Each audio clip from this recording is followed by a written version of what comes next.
Narito sa iyong presensya, sa walang humpay mong grasya, binihag ng pag-ibig mo. Bisig mo, ramdam ang langit, sa piling mo ako'y payapa, lukupin mo ng wagas mong habag. Biyaya mo ang dahilan kung bakit naririto. Ang puso ko'y iyong-iyo, pinawi mo lahat ng mga takot ko, O Diyos. Sasandal sa pag-ibig mo.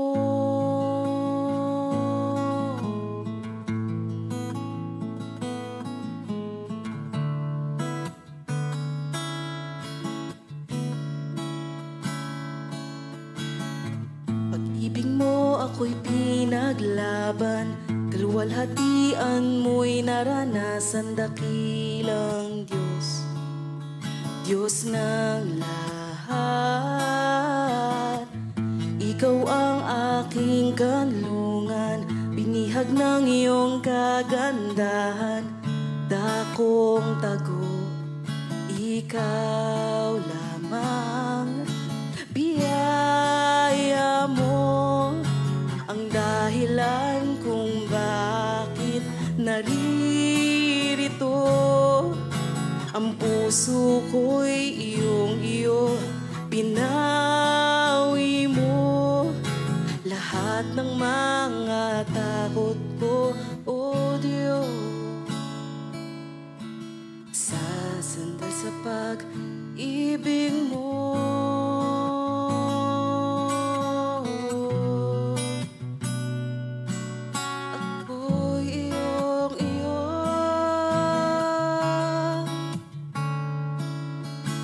Pag-ibig mo ang siyang nagbabago, lahat ng hanap ko'y natagpuan sa'yo, Jesucristo. Ikaw ang nais ko, tingin ang samo kong mapalapit sa'yo. Pag-ibig mo ang siyang nagbabago, lahat ng hanap ko'y natagpuan sa'yo, Jesucristo.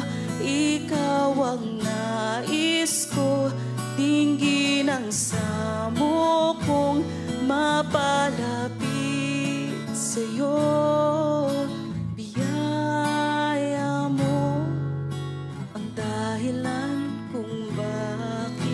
Naririto ang puso ko'y iyong-iyo, pinawi mo lahat ng mga takot ko, O Diyos.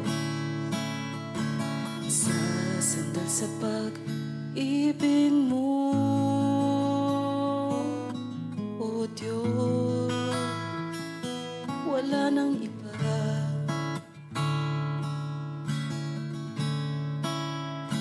Hallelujah, Jesus, O God. Tinataas po namin ang pangalan mo sa araw na ito. Lord, let your word that you have prepared for us today be enlightened in our hearts, O God. And may we receive the blessing, the strength that you want to give us, O Lord, for this year. We're seeking you this morning, and there's nothing we desire, O God, than to have a genuine encounter with you. To you be all the glory, all the praise, and all the honor. In Jesus' name we pray. Amen.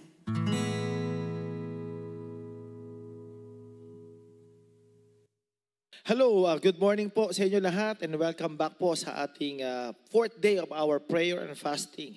Thank God po, talaga pong patuloy tayo sinasamahan ng Diyos all throughout the prayer and fasting po natin na isang linggo, 5 days to be exact. At alam ko po na sa lahat po na sumabay ng first day, second day, third day, and even this fourth day of our prayer and fasting, patuloy tayong pinapalakas ng Diyos. At makikita natin na yung talagang kabanalan ng Diyos, yung direction niya, even yung kanyang presence, yung kanyang presensya sa buhay po natin. So let us continually support this prayer and fasting. Patuloy tayong manalangin at patuloy tayong magpakumbaba, patuloy nating isurrender ang lahat ng bagay sa ating Panginoon. So before we read this, itong topic natin for the fourth day ng prayer and fasting natin, let me just pray for you. Sige, manalangin muna tayo to prepare our hearts today. Hallelujah. Aming Ama, salamat po sa oras na to. Ikaw po yung Diyos na makapangyarihan. Ikaw po yung Diyos na tapat. Ikaw po yung Diyos na patuloy na sumasama, Ama, sa amin sa loob po ng maraming taon, mahabang taon, at sa mga taon pa na darating, sa araw pa na darating, hayaan mo na patuloy kang maluwalhati po sa aming kalagitnaan. Father, we pray for your blessings, your miracles, Lord God, even, Lord, your guidance be upon us, Ama. At tunay nga patuloy kang maluwalhati sa aming kalagitnaan. Salamat, purihin ka sa pangalan ni Jesus. Amen and amen. Again, this is our fourth day of prayer and fasting at I know we are still alive and kicking. Malakas na malakas po tayo at patuloy tayong binibigyan ng bagong direction ng ating Panginoon. So, topic po natin, yesterday we have, topic po is Deuteronomy chapter 1 and right now we are in Deuteronomy chapter 2. At bigyan ko lang po kayo ng konting background before we pray po para maingganyo po tayo. So the book of Deuteronomy contains many speeches of Moses, motivating Israel and guiding them to enter the promised land. So these speeches have no equal in the Bible. Kumbaga kung mapapansin po daw po natin, Deuteronomy, the book of Deuteronomy, it was all the speeches. Yung pong kung ano sinabi ng Panginoon na record ni Moses para patuloy na alalahanin yung mga bagay at ano yung sinabi ng Diyos at ano yung mga instruction ng Diyos patungkol sa Israel at sa bansang Israel. No. Now, the Moses' first great speeches, sa chapter 1 to 3 pa lang po, makikita natin, reviewed God's dealing with Israel. Moses recalled Israel's history through his own eyes, mentioning such details as irrigation system in Egypt. Kumbaga, nakita niya kung paano nagkaroon ng matinding pagbabago sa Egypt, sa the abrupt departure, yung pagmamadaling pag-alis ng Israel, patungkol po sa promised land, kung paano inalis ng Diyos ang bansang Israel from slavery sa Egypt, going to the promised land, the fearsome deserts with the serpent and scorpions, and the amazing miracles of God. Kung dito makikita natin from Exodus until Leviticus, until Deuteronomy, pinapakita, tire-recall ni Moses yung mga ginawa ng Diyos. At ano yung nakita niya with his own very eyes kung paano kumilos ang ating Panginoon. So this account was filled with personal reflections. Like an aging father, parang katulad ng isang ama na naghahabilin sa kanyang mga anak, telling his children what to remember after he is gone. Kumbaga sinasabi niya dito, malapit na ako mawala, at huwag yung kakalimutan lahat ng mga sinabi ng Diyos sa inyo. So be assured of that and don't forget that ano yung mga instruction ng ating Panginoon, ano yung na-experience yung, ano yung nakita natin, wag natin kakalimutan. So before that, balikan natin, Deuteronomy chapter 2, mahaba po ito, pero ano lang natin, what are those lessons that we need to learn from this topic, itong Deuteronomy chapter 2. So bibigyan ko para ma-analyze natin at ma-encourage po tayo for today. So number 1 lessons, what are those lessons? Number 1, God directed the Israelites throughout their journey.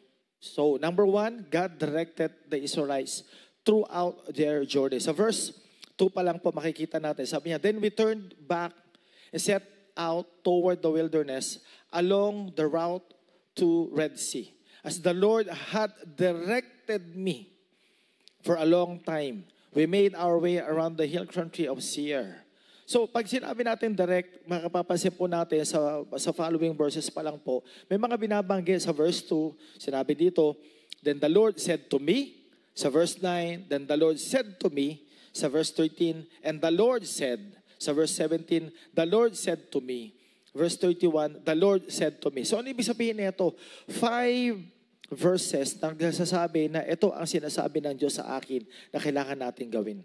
So, all throughout the journey of Israel, mapapansin natin, kung babalikan pa lang po natin in the book of Exodus, na kung saan patuloy na ginawayan ng Diyos for 400 years ng slavery nila, at kung paano namang nilabas ng Diyos ang buong bansang Israel sa pamamagitan ni Moses. So, very important po, pag inuulit-ulit po again ang word na sinabi ng Diyos, then the Lord said to me, the Lord said to me, laging ine-emphasize ito ng author. Ine-emphasize ito na merong something na importante, na mas weight, may bigat.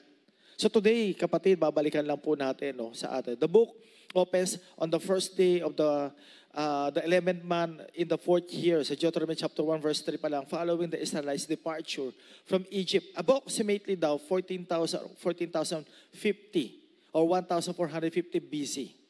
So God told the Israelites to travel through the land of Seir, but they were not to fight with the people because they were descendants of Jacob's brother Esau. So, balikan ko lang po So, sa topic natin, number 1, God directed the Israelites throughout their journey. From day 1 until makalabas sila ng Egypt, until makapasok sila, nandun sila sa wilderness, hanggang makapasok sila sa tinatawag na promised land, the Lord was directed them or directed the Israelites throughout the journey. So ano ma-apply natin sa buhay natin, kapatid? In our times, when we reflect our lives as part of our prayer and fasting, when we reflected those days, those years, those sabihin nating memories na meron tayo, makikita natin yung kabutihan ng Diyos. Hindi nawala si Lord sa kwento ng buhay ng bawat isa. Tandaan niyo po yung kapatid. Hindi nawala si Lord sa bawat kwento ng buhay natin. Ano man ang kwento natin, masaya, malungkot, ano man ang journey natin, laging nandoon ang direksyon ng Diyos. Naggagabay at gumagabay po sa atin. So, in our prayer and fasting, kapatid, parating natin balikan. Let us reflect those days, those times in our lives, na kung saan ba tayo dinirect? Probably may mga times na nahihirapan ka mag-decide, may mga times na parang nahihirapan kang magkaroon ng peace, or hindi mo alam kung ano yung dapat mong gawin. But sabihin natin, in blessings, makikita mo na literally at unti-unti, nagugulat ka na lang, uy, naayos na pala to. At dinala ako ng Diyos dito.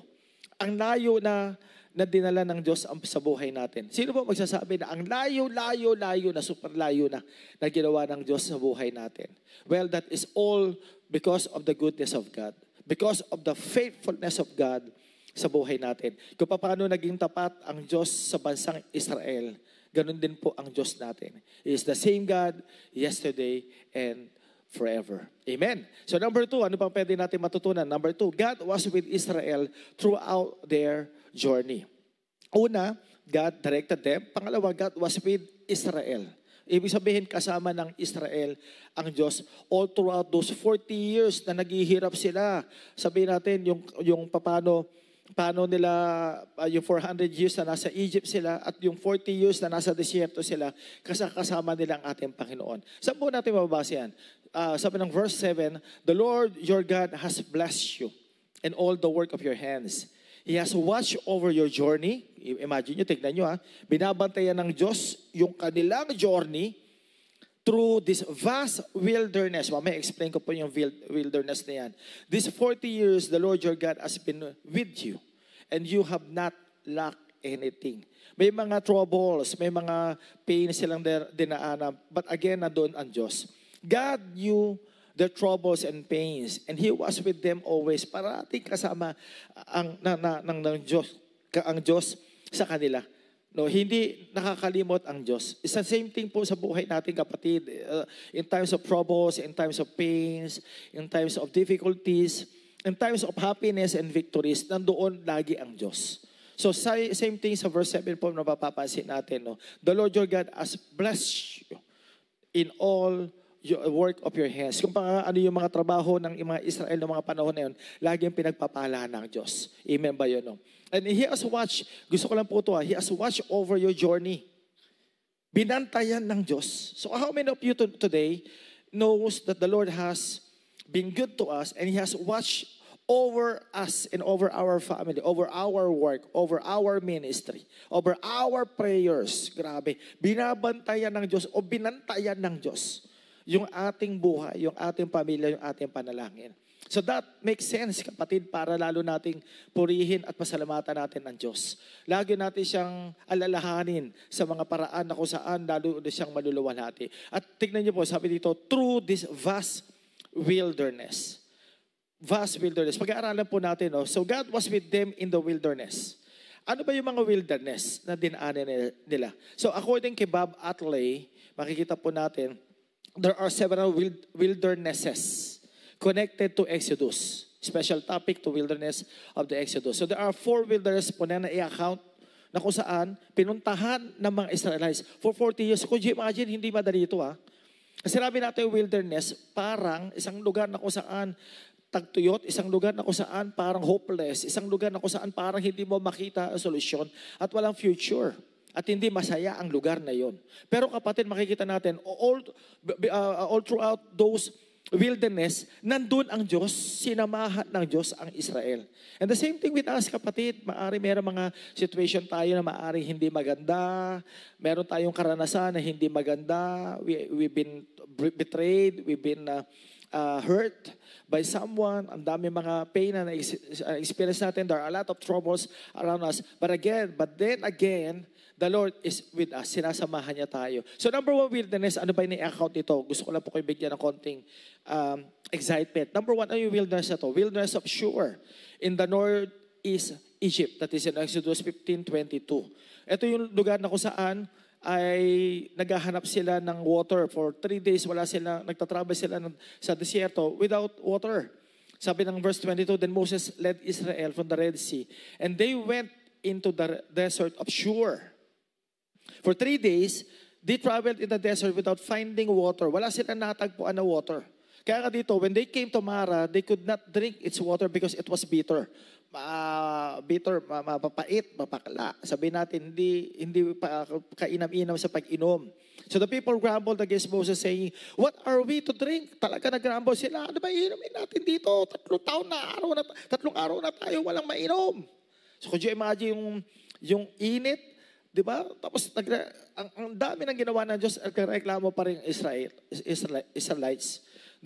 Sa verse 25, mapapansin natin, then Moses cried out to the Lord, and the Lord showed him a piece of wood. Nakapakita ng isang piece of wood. Si Lord, He threw it into the water, and the water became fit to drink. Grabe, no? So doon pala makikita natin, that is the wilderness of Shur. Pangalawa, anong wilderness na ito? Wilderness of Paran, Central Sinai Peninsula. No. So makikita natin sa Numbers 10:12, sabi ng verse 12, then the Israelites set out from the desert of Sinai and traveled from place to place until the cloud came to rest in the desert of Paran. So pangalawang disyerto pinuntahan nila. So hindi lang dalawang hindi na isang disyerto, pangalawang disyerto kanilang pinuntahan. So dito naman makikita natin, ito yung lugar na kung saan they explore the land of Canaan. So Numbers, mababasa po natin Numbers 13 verse 26. Na kung saan they came back to Moses and Aaron and the whole Israelite community at Kadesh in the desert of Paran. There, they reported to them and the whole assembly and showed them the fruit of the land. Kumbaga, ito yung account na kung saan pinakita nila kung ano yung prutas, ano yung nandoon sa land of Canaan. At dito po yung makikita natin. So, exploring the land of Canaan. Pero mapapansin natin that is the desert of Paran, na kung saan ay isinet out yung mga spies at makita ko ano talaga yung kagandahan nito. That is a second wilderness. Pangatlong wilderness, mapapansin po natin, wilderness of sin. Meron pala yan. No? Wilderness of sin, Southern Sinai Peninsula. So that is, mapapansin po natin, according sa ibang Bible scholar, that is the wilderness of Sinai. Papasin natin. Exodus 16 verse 1, kung saan dito po unang account na pinakita yung manna and quail. Sabi ng verse 16, chapter 16, ng verse 1, Exodus, the whole Israelite community set out from Elim and came to the desert of Sin. Tatlong desierto po yan. which is between Elim and Sinai on the 15th day of the second month after they had come out of Egypt. Dito nila na-experience yung generosity ng ating Panginoon na kung saan nagpaulan siya ng mana, nagpaulan siya napakaraming quail to feed those the nation of Israel na kung saan nagugutom at nagugutom. At dito rin ipinakita sa verse na to, sa desert of Sin, mapapansin natin, dito rin makikita kung saan po nagkaroon ng water from the rock. That is in Exodus 17 verse 1. So the whole Israelite community set out from the desert of Sin, traveling from place to place as the Lord has commanded. They camped at Rephidim, but there was no water for the people to drink. So dito rin mapapansin po natin. So ano pa? Pang-apat, wilderness of Zin. Kanina Sin. Sa pangatlo, ito naman Zin. Southern Canaan. So mapapansin po natin. Numbers 13 verse 21 says, so they went up and explored the land from the desert of Zin as far as Rehob toward Levo Hamat. So ano bang place naman to? Itong place na to where Miriam died and was buried. Sa Numbers 20 verse 1. Ito naman yung lugar na kung saan namatay si Miriam, kapatid nila Aaron and Moses. Mapapansin natin at kung saan inilibing yung body po ni Miriam. So this place where they quarreled with Moses, for there was no water. Ito yung lugar na kung saan nag-disobey si Moses. Dahil sa sobrang kulit ng Israel. Sabi niya, wala kayong tubig. So nagbigay ng instruction ang ating Panginoon sa Numbers 20 verse 6 to 13. Nagbigay siya ng instruction na mag-speak out, magsalita ka dito sa bato na to at yung water will pour out. But instead, Moses struck the rock twice with his staff. No, instruct niya yung bato. Bam! Bam! Pangalawa, no? Then water gushed out and the community and their livestock drank. But then again, yun po, no, doon po nagsimula at hindi nga po nakapasok si Moses sa promised land. So God was with them. Nung una, God was with them in the wilderness. Pangalawa, God was with them in the midst of enemies. Sa verse 30 to 32. But Sihon, king of Heshbon, refused to let us pass. For the Lord your God has made his spirit stubborn and his heart obstinate to give him into your hands as he has now done. So mapapansin natin verse 30 to 32 na kung saan merong isang king na kung saan ay ayaw padaanin si Moses, no? Moses attempted to make peaceful arrangement to travel through Sihon's land, but God hardened Sihon's heart and he refused to let Israel pass. No? So ano nangyari nito, no? Ito pa, to cut it short, no? Na-capture niya yung cities. And at that time, they devoted to, nakuha niya yung city, the men, women, and children. So, kapatid, ang ganda-ganda ng verse Deuteronomy chapter 2, na kung saan ipinapakita na ang Diyos mismo ay kasama nila sa loob ng 400 years at lalong-lalo na sa loob ng 40 years na kung saan ay hinahanda sila para pasukin ang promised land. So today's topic, kapatid, let me just encourage you. And ang Diyos ay mabuti sa atin.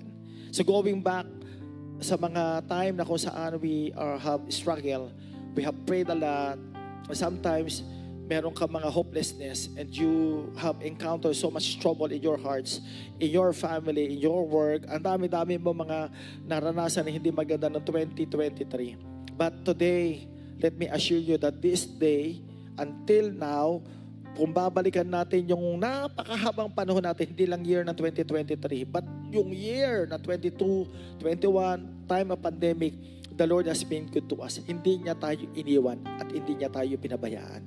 Kasama natin ang Diyos natin. Kung paano sinamahan ng Diyos ang buong Israel papunta sa promised land, I believe and we firmly believe that God is with us all throughout this journey. Lalong-lalo na po itong 2024 and the years beyond. So today, kapatid, manalangin po tayo. At tuloy natin ipanalangin, this will be our 4th day of our prayer and fasting. I-prepare natin lalo yung puso natin sa direksyon ng Diyos. Number 1, pray for God's direction in our lives this 2024. Pangalawa, let's pray for God's presence to guide us all, to guide us throughout this year. Samahan tayo ng Diyos sa time na to. Manalangin tayo, kapatid, samahan niyo po kami. Hallelujah. Aming Ama, salamat po, Panginoong Diyos. Aming Ama, ikaw yung Diyos na makapangyarihan, ikaw po yung Diyos na tapat. It's good to be reminded that you are with the Israel all throughout those 40 years in the desert, na kung saan, Ama, na hinanda mo ang puso nila patungo at papasok sa promised land. Lord, even us, Lord God, as we reflect our lives, Lord God, as we reflect that those years, those months, those days na dumaan sa amin, dumaan ang pandemic, dumaan na maraming taon, and until now, nasa 2024 na po kami. Iningatan mo kami, hindi mo kami pinabayaan. Bagkus, Ama, lalo mong pinotroesyonan kami kasama po ng aming pamilya, ng aming trabaho, ng aming ministry, ng buong church ng Radiance of Christ. Father, we pray, and I pray, Father, today, na tunay nga, Ama, lalo naming mapansin at makita ang galaw mo sa buong taon ng 2024. I-direct mo ang aming mga buhay patungo po sa iyong kaluwalhatian. Lalo ka namin paglingkuran, lalo kami magtiwala, lalo kaming umasa, lalo kaming tumawag sa pangalan mo, Panginoong Diyos. At tunay nga makita po namin ang pagkilos mo, Ama, sa buhay po namin, sa buhay ng aming pamilya, sa buhay po ng aming mga trabaho, ng aming ministeryo, ng buong church ng Radiance of Christ. Father, have mercy on us, Lord God. Let your blessings and let your mercy, your grace, your power, your anointing be upon us, Ama. Salamat po. Pagpalain mo po kami, Panginoong Diyos. Kung paano mo inangatan ng buong Israel, ganun din po ang gawin mo, Ama, sa aming mga buhay. At sa pangalawang panalangin natin, let's pray for God's presence to guide us all throughout the year. Panalangin natin presensya ng Diyos. Hallelujah. Salamat po, Panginoong Diyos.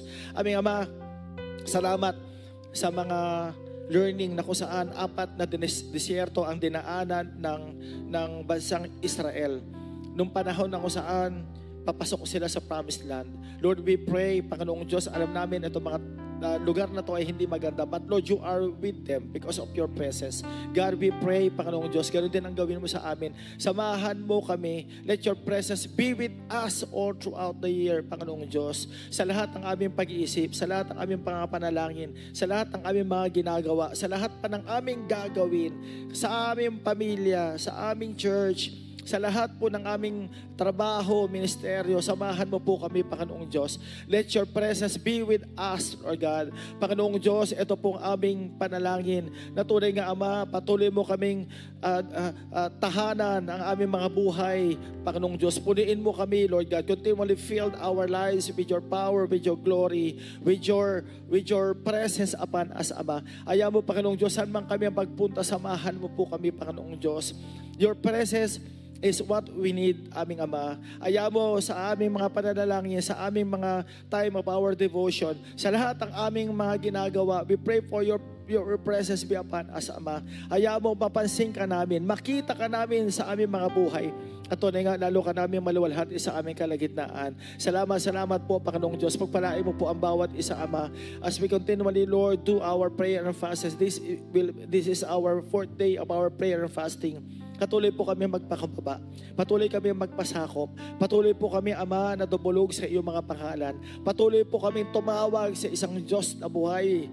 Aming Panginoon, Diyos na makapangyarihan, Diyos na may gawa ng langit at lupa. Diyos ni Abraham, ni Isaac at ni Jacob. Aming Panginoong Jesus, Banal na Espiritu Santo. Salamat po, Panginoong Diyos, naway itong oras na to. Patuloy po kayong malugod at patuloy kayong maluwalhati po sa aming kalagitnaan. Salamat. We even pray, Father, for your blessings upon us. Panalangin natin ating pamilya. We pray for your presence in our family. Panginoong Diyos, samahan mo po ang buong pamilya sa taon na to at tunay nga maranasan po namin yung himala. Panalangin natin ang buong ministeryo. We pray for all the ministries na meron kami. At sa mga vision trip na meron kami, sa lahat po ng gagawin namin, Father, I pray for your blessings, Lord God. Your presence be upon us. Aming Ama, samahan mo po kami, Panginoong Diyos. Let your presence be with us. Aming Ama, this is our prayer. At tunay nga maluwalhati po kayo. Salamat, Panginoong Diyos. Patuloy ka malugod sa aming buhay, sa aming pag-iisip, sa aming mga pananalangin, anuman mga bagay na iniisip namin, aming mga bagay na aming pinapanalangin, mga bagay na aming iniisip, mga bagay na aming pinaplano, mga bagay na kung saan, Ama, aming kagustuhan ng aming mga puso. Naway, Panginoon, patuloy ka na naming mapansin, masama ka sa aming mga buhay, at lalo ka naming maluwalhati at mapaglingkuran ng buong puso, ng buong kaluluwa, ng buong pag-iisip. Purihin ka, Panginoong Diyos. We thank you for this day. We bless you in Jesus' name. Amen and amen. God bless you po sa bang isa at patuloy tayo manalangin kapatid. Kapit lang, lalo natin enjoy ang year na to. Napakaganda po ng taon na to na kung saan kasama po natin ang Diyos at kasama po natin ang buong Radius of Christ po sa pagkakataon na to. Maraming salamat po, Radius family. Shine where you are. God bless you po at pagpalain po tayo ng ating Panginoon.